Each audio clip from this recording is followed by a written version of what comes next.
ન્યૂઝમાં આપનું સ્વાગત છે। જેસીપી શરદ સિંઘલનું નિવેદન, નશામાં ધૂત આરોપીને ખબર ન હતી કે હું જેસીપી છું અને હુમલો કર્યો। અમદાવાદના ચંડોળા તાવ વિસ્તારમાં એક પોલીસ ઓપરેશન દરમિયાન આત્મરક્ષણ માટે બળ પ્રયોગ કરવાની ફરજ પડી હતી। શહેરની ક્રાઇમ બ્રાન્ચના જેસીપી શરદ સિંઘલ એક વોન્ટેડ આરોપીને પકડવા માટેના સર્ચ ઓપરેશનમાં હતા અને આ સમયે તેઓ સાદા કપડામાં હોવાથી આરોપી તેમને ઓળખી શક્યો ન હતો। પ્રાપ્ત માહિતી મુજબ આરોપી કલીમ કે જેની શોધખોળ પોલીસ દ્વારા પૂર્ણ કરવામાં આવી હતી તે ડ્રગ્સના નશામાં ધૂત હતો। પોલીસ જ્યારે તેને પકડવા નજીક પહોંચી ત્યારે આરોપીએ એકાએક રસોડામાં વપરાતી છરી કાઢીને જેસીપી શરદ સિંઘલ પર જીવલેણ હુમલો કરી દીધો હતો। અચાનક થયેલા હુમલામાં જેસીપી શરદ સિંઘલે પોતાનો બચાવ કરવા માટે ડાબો હાથ આગળ ધરતા તેમને ઈજા પહોંચી હતી। પરિસ્થિતિની ગંભીરતાને પારખીને પોતાની અને અન્ય પોલીસ કર્મચારીઓની સુરક્ષા સુનિશ્ચિત કરવા માટે જેસીપી શરદ સિંઘલે તાત્કાલિક સ્વ બચાવમાં પોતાની સર્વિસ રિવોલ્વરથી ફાયરિંગ કર્યું હતું। આ ગોળી આરોપી કલીમના પગમાં વાગી હતી, જેના કારણે તે ત્યાં જ ઢળી પડ્યો હતો અને તેને ઝડપથી કાબૂમાં લઈ લેવામાં આવ્યો હતો। આ સમગ્ર ઘટનાક્રમ ડ્રગ્સના નશામાં રહેલા આરોપીની ઉગ્રતા અને અગાઉથી નક્કી થયેલા ઓપરેશન દરમિયાન બનેલી એક અનપેક્ષિત હિંસક ઘટના તરીકે સામે આવી છે। હાલ ઇજાગ્રસ્ત અધિકારીને સારવાર આપવામાં આવી રહી છે, જ્યારે આરોપીને કાયદાકીય કાર્યવાહી માટે પોલીસ કસ્ટડીમાં લેવામાં આવ્યો છે। આ ઓપરેશને ફરી એકવાર સાબિત કર્યું છે કે ડ્રગ્સના નશામાં રહેલા ગુનેગારો કેટલા હિંસક બની શકે છે અને પોલીસ કર્મીઓએ ઓપરેશન દરમિયાન કેટલા જોખમોનો સામનો કરવો પડે છે।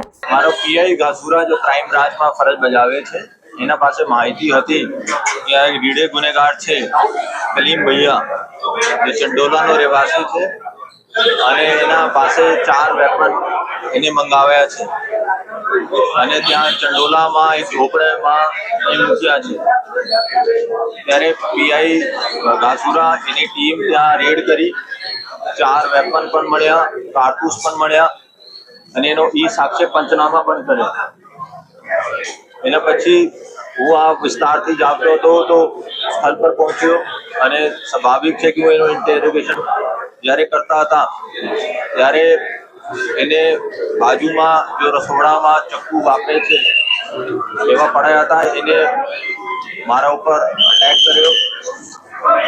એને જો અટેક કર્યો અહીંયા ગરદન પાસે અટેક કરવાની કોશિશ કરી। હું સ્વાભાવિક રીતે મારા બોડીનું રિએક્શન, મારા હાથ ડાબા હાથ ઉપર કર્યો અને ત્યાંથી કટ અંદર કર્યા અને એને જો બી કહીએ કે એને 2-3 વાર ત્યાં કટ માર્યો અને પછી બહુ એગ્રેસિવ થઈ ગયા હતા।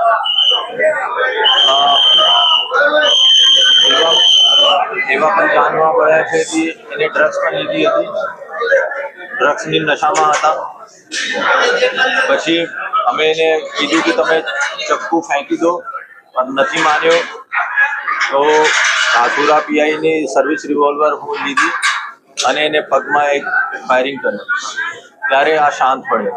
અત્યારે આ પણ સિવિલ હોસ્પિટલમાં સારવાર લઈ રહ્યા છે અને એને વિરુદ્ધમાં 2 ગુના દાખલ કરવામાં આવ્યા છે। એક વેપન 4 વેપનનો આર્મ્સ એક્ટનો કેસ છે અને બીજા 307નો ગુના દાખલ કર્યા છે અને રીડે ગુનેગાર છે। આપ જોયો તો ટોટલ 25 થી વધારે એના વિરુદ્ધમાં આર્મ્સ એક્ટ, એક્સટોર્શન વગેરેના ગુના છે અને 1-2 મીડિયા હેન્ડલ એવા ચલાવે છે અને ક્વેશ્ચન પૂછે છે કે જોઈન્ટ સીપી ક્રાઇમ એટલા મોટા હોદ્દા ધરાવતા ઉપર શા માટે હમલા કરે। હું બધાનો ક્લિયર કરવા માંગુ છું, હું મારી ટીમે કોઈ ક્રાઇમ બ્રાન્ચની ટી-શર્ટ નથી પહેરી હતી, એને પણ ખબર ના હતી કે હું જોઈન્ટ સીપી ક્રાઇમ છું। હું એનાથી ફક્ત નોર્મલ સાક્ષ્યનો કે ક્યાંથી વેપન લાવ્યો, એને મધ્યપ્રદેશ રતલામથી વેપન મંગાવ્યા છે, તો એનો કંઈ ખબર ના હતી કે આ જોઈન્ટ સીપી ક્રાઇમ છે। તો ખરેખર એવા મેસેજ મીડિયા મારફતે નહીં જાય કે એટલા બધા ગુનેગારોની હિંમત વધી ગઈ છે કે એટલા મોટા હોદ્દાઓ ધરાવતા માણસ ઉપર એને હમલો કર્યો છે। પણ આ નશેમાં હતા, નશેમાં બેમાન હોય છે, એનો ખબર ના હોય કે સામેવાળા કોણ છે અને એનો એવા પણ લાગ્યો કે અમારી પાસે જ્યારે વેપન વગેરે હતા કે એના ઉપર કંઈ હમલા ના થાય, એના માટે એને હમલા કર્યો અને હું તરત જ મારે પીઆઈને બહુ વ્યવસ્થિત રીતે સેલ્ફ ડિફેન્સ કર્યો કે મારા હમલા પછી એના ઉપર મારવાની કોશિશ કરી, ત્યારે હું એને પાસેથી પીઆઈ પાસેથી વેપન લઈને માર્યો।